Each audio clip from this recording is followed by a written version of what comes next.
பொன்னேதும் வேணாம் ஐயா, பொருளேதும் வேணாம் ஐயா, பாதம் சேரும் அந்த திருநாளை போதும் ஐயா.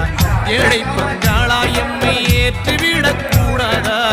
பக்தர்கள் நாங்கள் போடும் கோஷங்கள் கேட்காதா? சரணங்கள் கேட்காதா?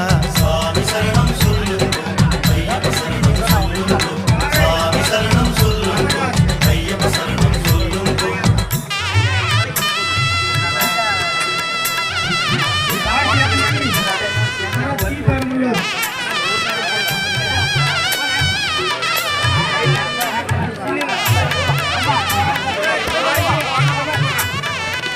மணிகண்டன் புகழாரம் பொழுதெல்லாம் சூடாமல், சாஸ்தாவும் திருநாமம் வாயார பாடாமல், மண் மேலே ஒரு போது